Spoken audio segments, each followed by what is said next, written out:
Hello. I don't even know where to start. Alona and I have been married for 10 years.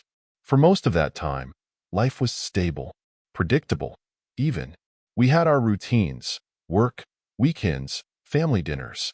There was a sense of security in how ordinary everything felt. If you asked me a year ago, I would have said I trusted her completely. But now, I feel like my entire world has shifted under my feet. It started small, so small that I almost missed it. A new haircut, freshly done nails, in colors she never used before. She started going to the gym, telling me she wanted to feel healthier. I admired her determination, even encouraged her. After all, we could both use more exercise. Then there were the late nights. She'd say she had to stay at work longer to finish up projects. Once or twice, I didn't think much of it. Work is work, right? But when once or twice turned into almost every weeknight, something started to nag at me. The tipping point came when she casually mentioned a colleague named Ryan. At first, he was just part of her stories about work. Ryan said this funny thing, or Ryan and I had a meeting that ran late. It wasn't the kind of thing that sets off alarm bells immediately, but then I noticed her phone became hers. She used to leave it on the counter or sofa, never caring if I glanced at her messages. Now, it was glued to her side, locked with a passcode I didn't know. One evening, she left her phone on the coffee table when she went to the bathroom. A message popped up. It was from Ryan. I couldn't help myself. I glanced at the screen. It read, "Can't wait for tomorrow. Same time." That was it. I felt my chest tighten. Who was this man to my wife? What couldn't wait? And why hadn't she told me about these plans? I confided in my best friend, Mark. He used to be a private investigator before changing careers, so he had a sharp sense for this kind of thing. When I told him about Alona's behavior, he didn't sugarcoat it. "You need to figure out what's going on," he said, "for your own peace of mind." Mark helped me set up a tracking app on her phone. It wasn't easy. I hated the idea of invading her privacy. But the growing distance between us, her secrecy, I couldn't ignore it anymore. The app let me see her location in real time and even catch snippets of messages. It didn't take long to confirm my suspicions. She wasn't staying late at the office. Her location pinged at places that didn't make sense: bars, parks, and even a hotel. The messages were worse. While she and Ryan used code words, the tone was unmistakable. They weren't just colleagues. They were meeting often, planning around my schedule. I decided not to confront her right away. Mark advised me to gather more evidence, to be absolutely certain before I said anything. That advice turned out to be invaluable because the more I observed, the clearer it became. Alona was leading a double life. One Friday night, she told me she had a work dinner and wouldn't be back until late. I watched her get ready, wearing a dress I hadn't seen before, with makeup she rarely wore. I didn't say anything, just nodded and smiled, but the knot in my stomach tightened as she kissed me goodbye. Once she was out the door, I opened the tracking app. Sure enough, her location wasn't anywhere near her office or the restaurant she'd mentioned. She was at the same hotel again. My heart pounded as I stared at the screen, torn between disbelief and anger. I called Mark. "Do you want to go there?" he asked, his voice calm. "Catch her in the act?" I hesitated. A part of me wanted to, but another part, the part that had shared a decade of life with Alona, wasn't ready for that confrontation. "No," I finally said. "Not yet." Instead, I drove to a quiet spot near the hotel and waited. When her location moved, I followed from a distance. She didn't go straight home. She stopped at a small cafe. Through the window, I saw her with Ryan. He reached across the table to touch her hand, and she didn't pull away. I sat in my car, gripping the steering wheel so hard my knuckles turned white. About a week later, my chance came.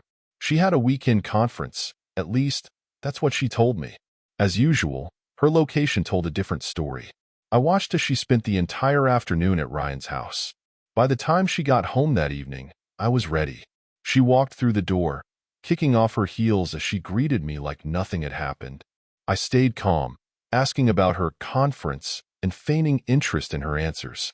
Then, I reached into the drawer where I'd stored the printed messages, photos, and screenshots I'd gathered.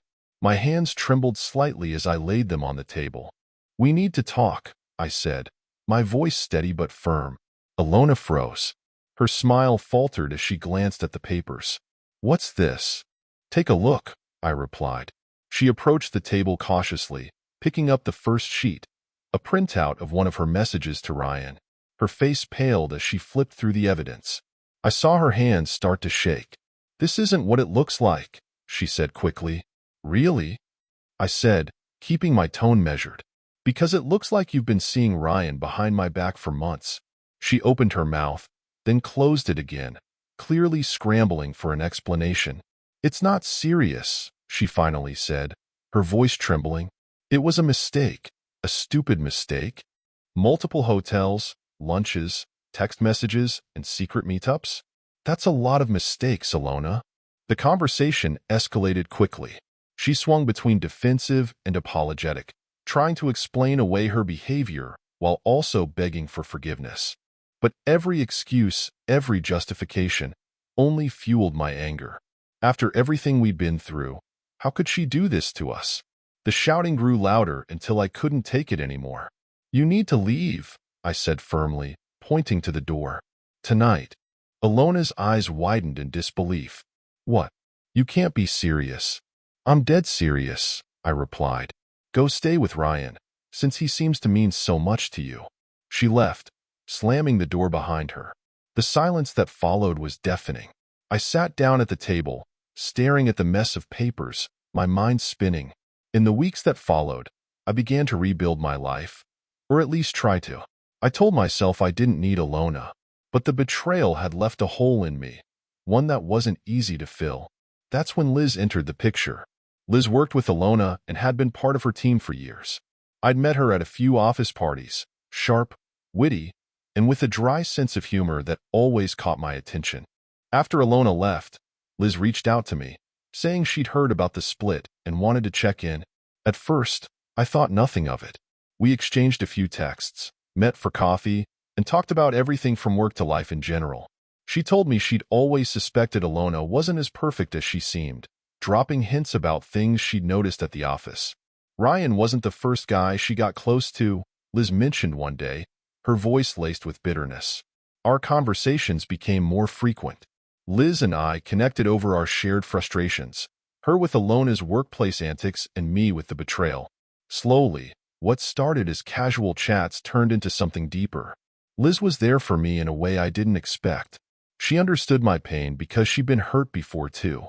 One night, after a particularly long talk, she leaned in and kissed me. I didn't pull away. For the first time in months, I felt something other than anger or sadness. Liz made me laugh again, made me feel wanted. It was exhilarating and complicated. Liz and I kept our relationship quiet. We weren't sure how people would react, especially since she worked with Alona. But being with her felt like reclaiming a piece of myself that I'd lost. She helped me see that I deserved better, that I wasn't defined by Alona's choices. Of course, it wasn't all smooth sailing. Alona found out about us eventually. She showed up at my door one evening, furious. "Liz? Really? She's just using you to get back at me," she shouted. "Maybe," I said calmly, "but at least she's honest about how she feels.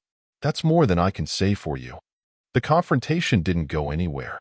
Alona stormed off, leaving me to reflect on how much had changed in such a short time.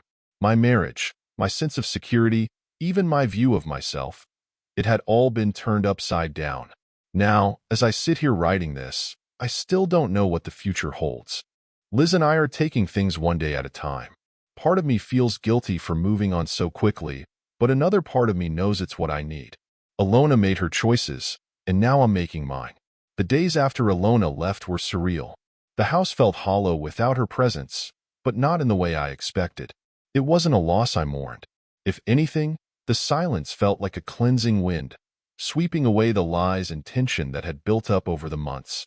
Liz filled that void in ways I didn't anticipate, helping me rediscover the parts of myself I thought were gone forever. But even as I started to rebuild, Alona wasn't done with me. She sent a few messages at first, some apologetic, others defiant. I didn't respond to any of them. Mark, my old friend and former private investigator, warned me this might happen. She'll either try to worm her way back in or take something from you to justify her actions. Be ready.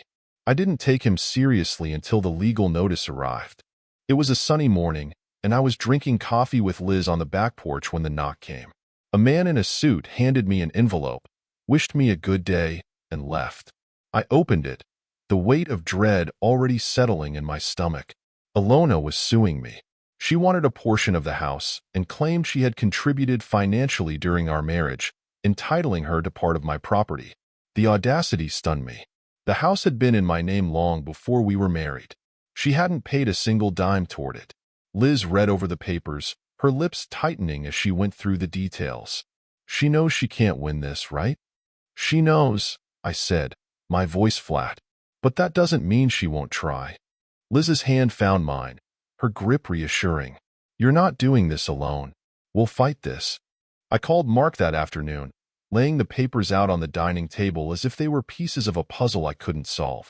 She's desperate, he said after skimming through them. She probably thinks you'll cave to avoid the hassle. But I won't, I said firmly. Good, Mark replied, a hint of pride in his voice. Then let's get to work. Mark helped me assemble a team, my lawyer, who specialized in property disputes, and a financial advisor to review Alona's claims. Liz offered to testify if needed, saying she could provide insight into Alona's behavior at work.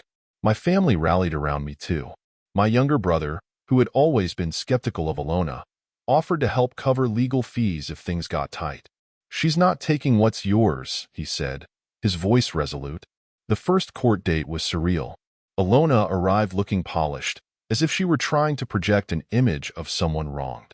Her lawyer spoke about her significant contributions to the household, painting a picture of a devoted wife who had sacrificed for our shared life.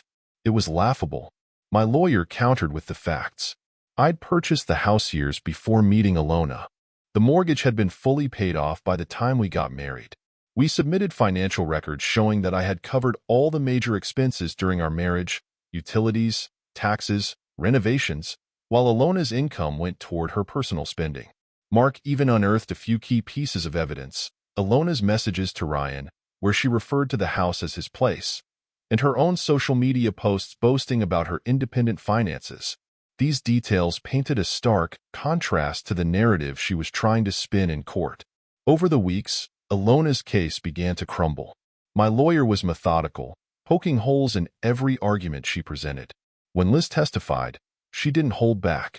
She spoke about Alona's arrogance at work, how she'd bragged about the affair to a select group of colleagues. Liz even mentioned how Alona had dismissed the house as just a boring suburban box. Alona's lawyer tried to paint Liz as biased due to her relationship with me, but Liz handled the cross-examination with grace. I'm here because the truth matters, she said simply. Alona didn't value the life she had, and now she's trying to take what doesn't belong to her. The turning point came when Mark took the stand. As a former private investigator, he carried an air of authority that was hard to ignore. He laid out the timeline of Alona's affair with Ryan, complete with evidence of their rendezvous, and presented the financial analysis showing that Alona had no claim to the property. His testimony was a blow Alona couldn't recover from. Throughout the trial, Alona's composure began to crack.